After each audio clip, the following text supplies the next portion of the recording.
سلام به همه. آزمایش خانگی یا تست کووید 19 در خانه. آزمایش خانگی به حساب نتایج خیلی سریع در بر دارد. میتوان آن را در هر جایی انجام داد صرف نظر از وضعیت واکسیناسیون، اینکه شما علائمی دارید یا ندارید.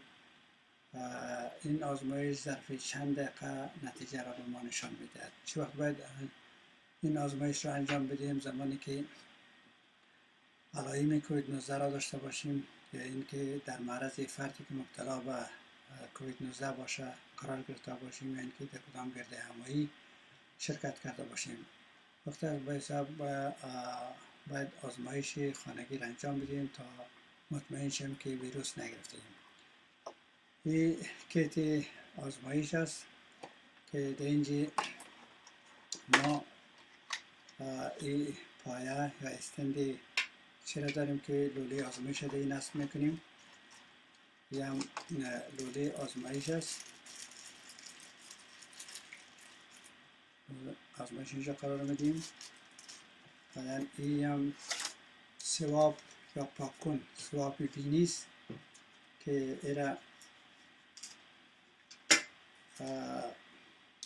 استفاده میکنیم.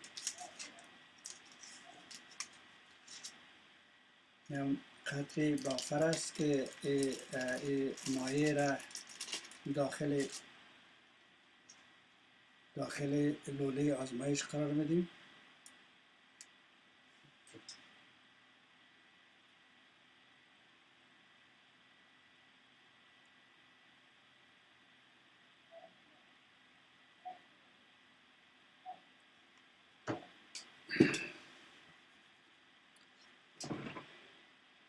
لوله آزمایش قرار میدیم، اینجا میمانیم.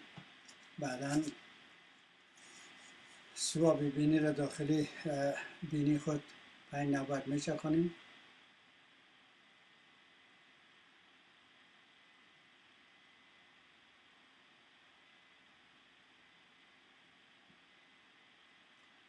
نوبت هم در این سراخ دیگه.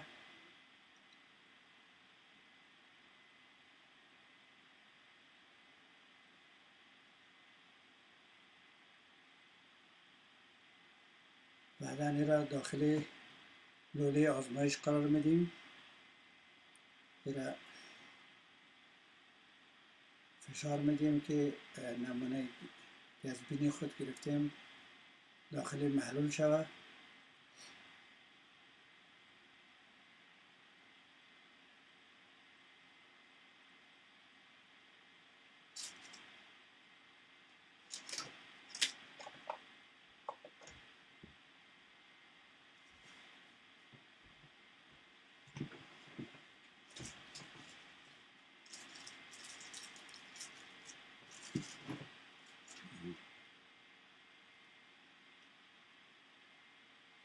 این رو محکم جدا میکنیم. بعدا نیزه را به این نصب میکنیم که به عنوان قطره چکان از استفاده کنیم. الان صفحه نمایش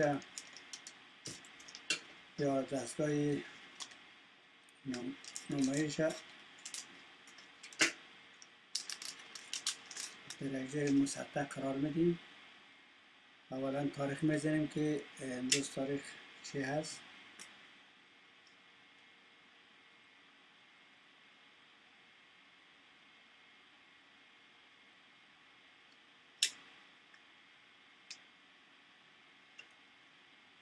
بعدا لوله را 3 قطره داخل چی قرار میدیم. 3 قطره گذاشتیم.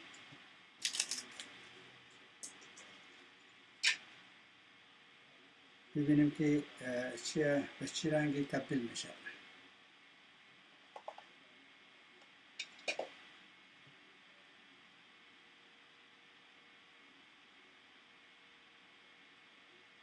میبینیم که بعد از اینکه قطره را داخل دستگاه گذاشتیم صفحه نمایش به رنگ قرمز در می آید،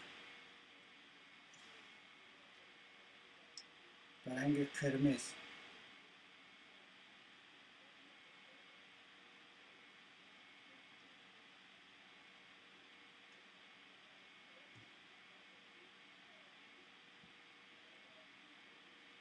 بعد از که به رنگ قرمز در آمد، الان میبینیم که این علائم برای یک خط است. برای یک خط چیز نتیجه میگیریم که نتایج آزمایش ما چیه؟ منفی است. نتایج آزمایش ما منفی است. اگر فرض میکنیم دو خط داشته باشم، به فرض میکنیم نتیجه آزمایش ما مثبت است، ما با ویروس داریم. اگر چنانچه دو خط شد، باید فوراً به دکتر زنگ بزنیم، اپایمنت بگیریم، دوباره آزمایشات خود انجام بدیم. الان نتیجه حالی که انجام دادیم نتیجه چیه؟ نتیجه منفی است، دارای یک خط است. این بود نحوه آزمایش کووید 19 در خانه. امیدوارم که شما یاد گرفته باشین و در خانه استفاده بکنید. تشکر از توجه شما.